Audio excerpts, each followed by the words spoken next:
Apakah semua ayat ada sababun nuzulnya? Tidak. Hadis ada sababun wurudnya? Enggak.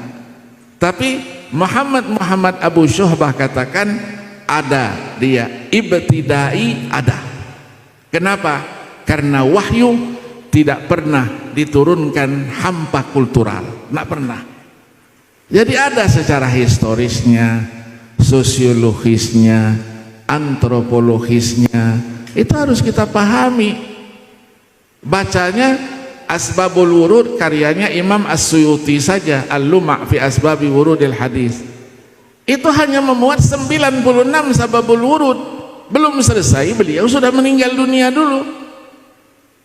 Maka diteruskan Ibnu Hamzah Al-Husaini yang wafat 1220 Hijriah, Al-Bayan wa Ta'rif fi Asbabi Wurudil Hadis An-Nabawi Syarif, 3 jilid, lebih dari 1000 hadis yang ada sababul wurudnya. Nah, apakah dipahami sababun nuzul? Ayat ada sababun nuzul dipahami begitu? Enggak, kata ulama, al-ibrah bi umumil lafzi la bi khususis sabab. Kalau dipakai al-ibrah bi khususis sabab la bi umumil lafaz, banyak ayat-ayat yang konteksnya ketika diturunkan sahabatnya sudah tidak ada lagi, manusianya sudah tidak ada lagi. Terus berlaku juga buat kita, atau hanya untuk sahabat saja? Kita berpikirnya Al-Quran diturunkan itu sebagai wahyu terakhir, berarti untuk masyarakat waktu ayat itu diturunkan, generasi sesudahnya, generasi kita, dan generasi sesudah kita nanti ila yaumil qiyamah. Maka Allah jamin, inna nahnu nazzalna dzikra wa inna lahu lahafizun. Maka ada lajnah tafsir itu tadi. Iya, kenapa inna? Kata ulama, isyarah, ada apa? Musyarakatul ghair. Siapa itu? Itulah tadi dikatakan hamalatul Quran. Ada orang yang hafal Quran itu matanya beda dengan mata orang biasa, telinganya juga beda. Ketika ada tulisan di mana saja, ada kaligrafi di masjid, di musholla, begitu dia lihat ada salah, terus ditanggap ini salah. Padahal masjid itu sudah dibangun 40 tahun yang lalu, tidak ada yang menemukan kesalahan itu. Begitu juga bacaan, ketika didengar bacaan, maka tadi itu dijelaskan, membaca Al-Quran, menghafal Al-Quran itu harus talaqi wal musyafahah, supaya jangan salah baca, jangan salah juga mengucapkannya. Ya, ada diceritakan tadi Ustaz Barihun diceritakan itu almarhum dulu Kiai Badawi dulu megangin orang baca Fatihah saja berapa hari baru selesai.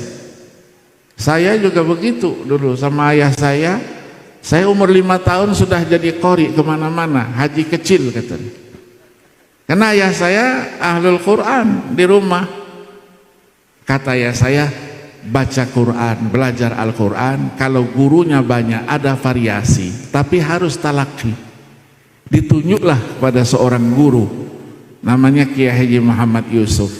Saya datang, Pak Kiai, saya disuruh abah ke sini, suruh belajar tajwid terutama, karena Pak Kiai, masya Allah tajwidnya, oh bagus katanya, coba baca dulu. Baca apa? Fatihah aja lah baca. Begitu sampai waladhdallin, Allah bagus katanya bacaannya, coba sekali lagi, bagus katanya. Begitu ketiga kali dipegangnya, baju saya itu bisa diperes tuh airnya. Ya, begitu sampai waladhdallin aja nggak selesai. Waladhdallin, bocor dia bilang, bocor itu, nggak pas itu. Saya bilang bagaimana bocor Pak Yai? Saya bilang itu angin keluar dari hidung. Apa dia bilang? Jangan bohongi saya.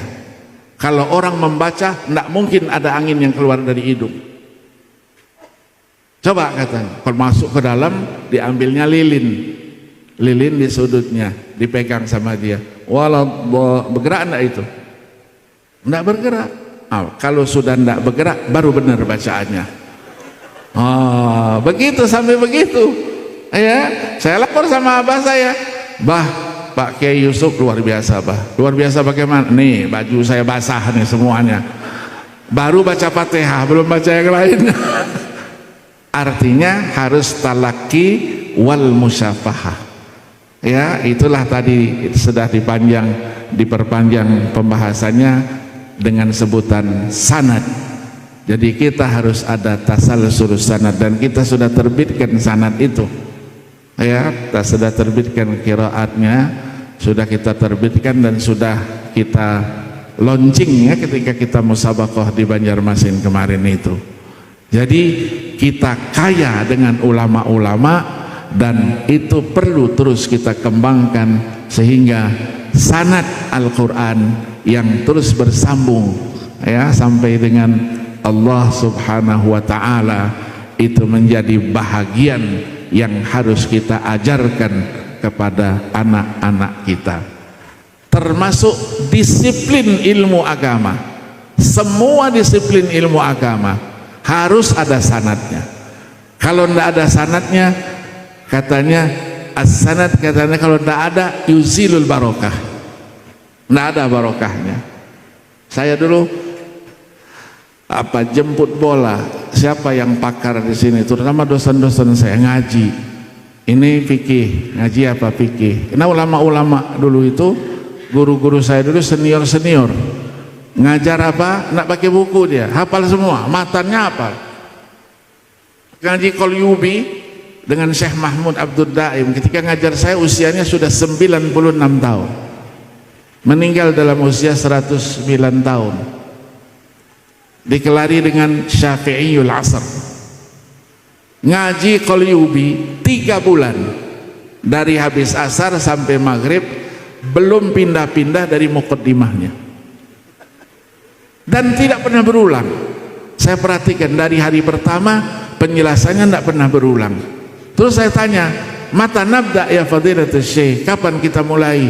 Dia bilang bada'na min zaman, katanya. Ya benih. Nah, sudah, besok tidak usah datang lagi.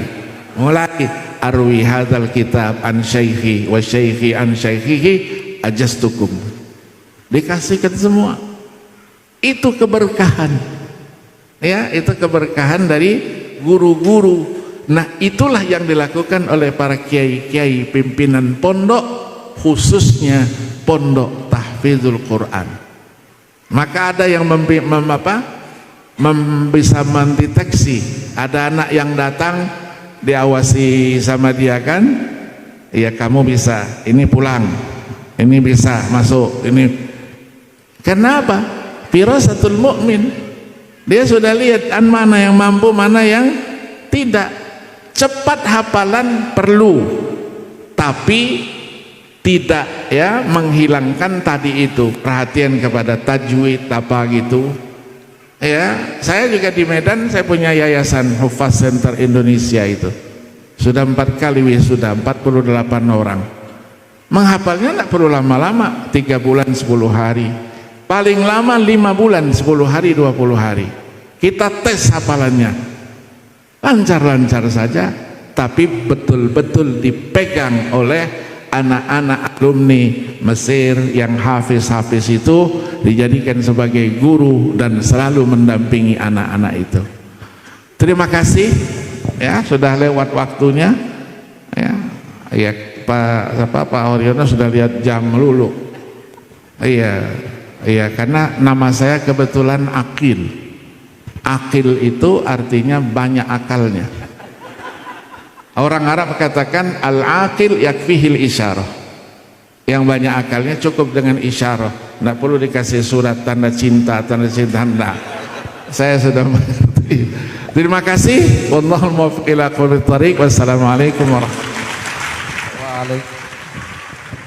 Waalaikumsalam warahmatullahi wabarakatuh.